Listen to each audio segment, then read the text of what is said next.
my name is Nikhil and our today's topic is Z-score in Tableau. Here we have to calculate Z-score for investment dataset and we need to find out the corresponding value for the Z-score which is just greater than or equal to 3.5. Means we need to find out such data points where is having Z-score 3.5 or equal to 3.5 or greater than 3.5. So let's get started guys. Here I have uploaded that data set in my Tableau workbook.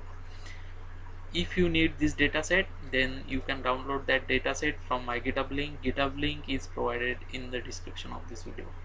So let's get started guys. Here there is no such options are there in Tableau to calculate Z-score. We need to do some manual calculation.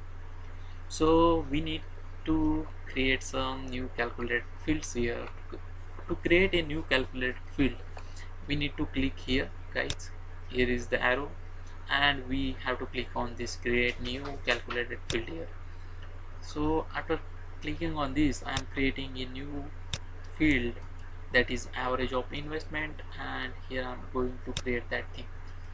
Here I am creating average of investment. I am going to create for this feature guys total investment rates till date, and I am going to create a average of investment. So we need to write a formula that is window of average, and I want average of that particular feature.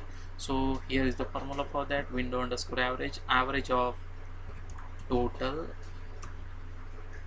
investment raised till date. So here is the formula for that, and my calculation is correct now.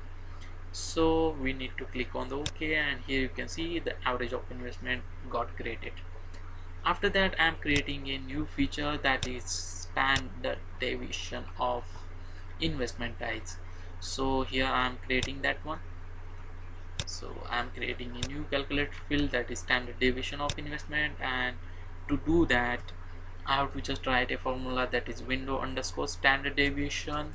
Sorry guys, window underscore standard deviation. So here is the formula you can see here, and after that I'm clicking on the tab button, or you can press the enter button. So I'm writing the formula for window underscore standard deviation average of that particular feature name. So here my feature name is total investment raised till date.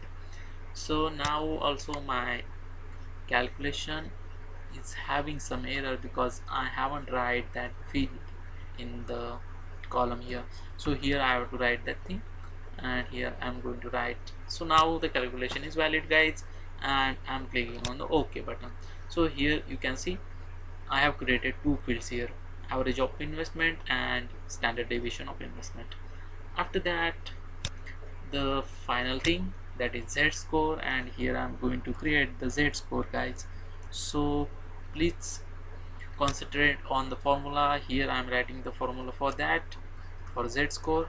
Here I'm writing the thing that is I want to subtract that average of that particular column cell, and here is the data for that average of this total investment guys, and I am subtracting from that is average of investment. So I am subtracting average of investment from average of total investment raised till date. So here is the formula for that, and after that I am dividing this whole thing by a standard deviation. So here you can see that thing, that feature I have already created here, you can see here, and after that I am pressing the tab button. So my formula is correct now, and here you can see they are saying that this calculation is valid, and after that I'm creating the Z-score. Here you can see the Z-score got created.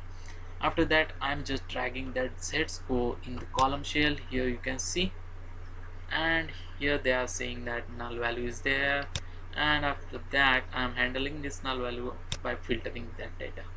So now also I'm not getting that points. So to get that point we need to drag one matrix here. So here I'm dragging that one, and I'm doing the calculation for computer using table down. So here also we need to do the same thing, table down, and here you can see they are asking for the values guys, and here I don't need the null values, so here you can filter out non-null values, and here I'm going to grant. So here you can see the z-score, we got the bar graph for z-score actually. So I don't need bar graph, I need that in the scatter format. Then you have to click here guys, and you need to choose whatever you want. Suppose I'm selecting a circle, so this type of thing I'm getting. So here I'm getting the country wise z-score for the investment dataset. Suppose I am dragging some more feature like uh, last round of VC financing, so here I'm dragging that, and you can see like this type of uh, z-score I'm getting for that particular features or metrics we can say. After that I am dragging the P funded here, and you can drag all the things guys, like I'm dragging after that sector, and after that I'm dragging the stage of startup, here you can see, and after that also I'm dragging the startup company name, so here you can see that, oh, I removed that one field. So here you can see guys, I have created all the, for all the feature I have created z-score values, or we can say it's a matrix we can say. So I don't need all the z-score values, I need z-score values from particular, means I need z-score values from 3.5 to above. So here we can edit that filter and range of values. We can write here we need from 3.5 to above. So I am writing here that condition guys 3.5, and here you can see also you can write here also same thing is we can get here. So if I clicked here, then I will get the chart for z-score is having, means for each metric here is having the z-score more than 3.5 or equal to 3.5. Here you can see that thing 3.5 or more than that. So this is what for today. Please practice on it guys. It's most important topic actually. We uh, need this z-score and all these things in our real life scenario or in the practical in the industry also. So that's it for today, and please let me know if you have any doubt.